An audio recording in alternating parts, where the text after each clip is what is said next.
Minister for Corporate Affairs and my dear friend Shri Sachin Pilot, Vice President, European Commission, Mr. Almunia, Chairman, Competition Commission of India, Shri Ashok Chawla, members of the Commission, distinguished delegates and guests, ladies and gentlemen.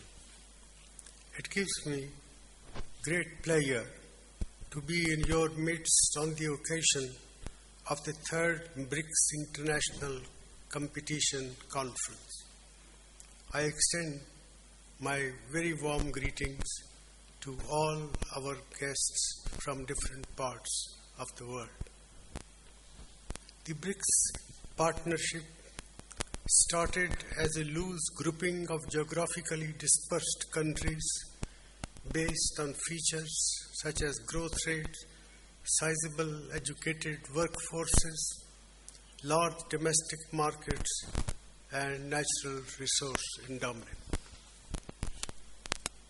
The BRICS countries have today a combined population of 3 billion with a total estimated GDP of nearly $14 trillion and around $4 trillion in foreign exchange reserves. China is on the path to becoming the undisputed global leader in export of manufactured goods. India is poised to become the most significant exporter of services. Russia and Brazil dominate as exporters of raw materials. South Africa is ideally suited to reap dividends from the untapped growth potential of the African continent. While the BRICS countries can entertain many possibilities for newer forms of economic and political coordination, we also face common challenges. Monitoring and managing speculative capital flows is a challenging task in times of global uncertainty. Maintaining a sustainable fiscal policy while incurring significant public expenditures to raise the standards of living of a large population is also a task that we have to grapple with continuously. Developing infrastructure at a pace that supports the growth of industry and the increasing aspirations of the people is yet another challenge before us. Last, but by no means least, there is the need for building credible institutions for sustained and equitable growth. Ladies and gentlemen, the BRICS countries have chosen different growth paths suited to their macroeconomic conditions and varied institutional strength. Yet, I have no doubt that their emergence as economic powerhouses is now an inescapable secular trend which will have a powerful impact on the world. Along with our goal of strong and sustained economic growth, we have made a commitment to support the long-term growth of the global economy. This is expected through increased economic, finance, and trade cooperation as mentioned in the Sanya Declaration of 2011. In keeping with this, there has been continuous development of BRICS as an institution which has created structures for cooperation at different levels in various areas. Two of the most significant agreements in the pipeline are those that will result in the setting up of a BRICS development bank and a contingency reserve arrangement. Ladies and gentlemen, growth, development, and poverty reduction are the most important challenges that the governments of our 5 countries face. To meet these challenges, governments look for a sound architecture of policy in which the beneficial effects of markets can be maximized by action to prevent market failure. The development of a sound competition policy is therefore an essential element of such an architecture.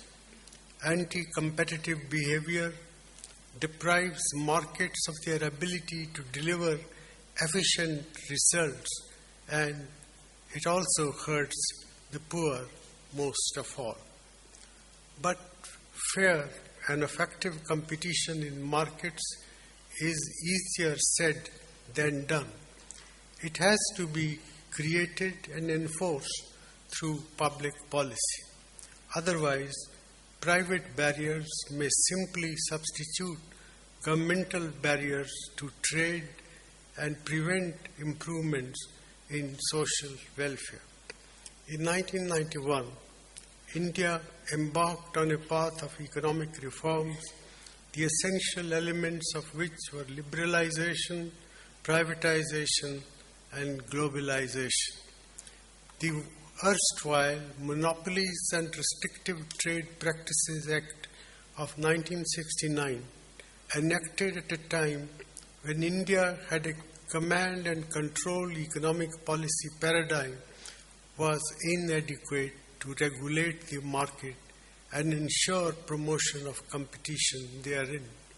A modern Competition Act in tune with the new economic philosophy was required. This led our Parliament to enact the Competition Act 2002. Unlike the previous Monopolies and Restrictive Trade Practices Act, the new competition law does not restrict the size of firm or the concentration of ownership. Ladies and gentlemen, emerging economies face unique challenges in the enforcement of competition law. In addition to the problems of underdevelopment, institutional design problems and government regulation characterize nearly all of our economies. These are real-world challenges that have to be recognized for the successful implementation of an antitrust regime. A competition law enforcement regime cannot operate in isolation, but instead has to be shaped and transformed by the existing socio-economic ideology and by other available policy tools. The economic objectives promoted by competition law on the one hand and prevailing socio-economic ideologies on the other are often in conflict with each other in economies in transition. This could limit the role and potential of competition law enforcement regimes. Increased awareness of competition rules resulting in the establishment of a competition culture in our economies can therefore go a long way in the effective implementation of competition law. I am glad that the creation of a competition culture is a topic being discussed at this important conference. There is an increasing need also to recognize the complementarities between competition law enforcement and liberalization of markets for procurement. Public procurement, more specifically, is a substantial slice of state spending in most emerging economies. Elimination of unnecessary restrictions and better tender design can therefore enhance possibilities for effective competition, thereby making bid rigging more difficult. As a result, competitive procurement markets can help save valuable fiscal resources and release funds for development. State-owned or public sector enterprises are another challenge. By virtue of their ownership, they have been shielded from competition and have long enjoyed captive markets. A crucial issue is the exposure of these firms to increased competition. The governments may own a public sector firm and exercise the normal rights of ownership, but this does not mean that it should shelter the firms from competition as well. Unfortunately, government ownership inevitably brings with it a bureaucratic style of decision-making, and the end result is that the enterprise cannot compete in a market populated by equals. The situation lies in giving public sector firms greater functional autonomy and freeing them from bureaucratic control, and not in tolerating a slip in their competitiveness and then shielding them from competition. Several possible distortions can arise because of the advantages some public sector businesses have due to their government ownership. Competitive neutrality therefore requires that the government do not use its legislative and fiscal powers to give undue advantage to its own businesses over the private sector. Going forward, our governments will therefore have to increasingly adopt competition-neutral policies. Ladies and gentlemen, cooperation in competition policy and enforcement is of vital importance in the context which I have been alluding to, and I am glad that this conference has selected these themes for discussions and interaction. Business and money know no geographical boundaries. The increasing integration of the world economy in the form of multi-jurisdictional mergers and cross-border anti-competitive conduct makes international cooperation in this arena vitally important for all modern competition authorities. This takes a greater significance in view of the increasing trade flows among BRICS nations that are now on the horizon.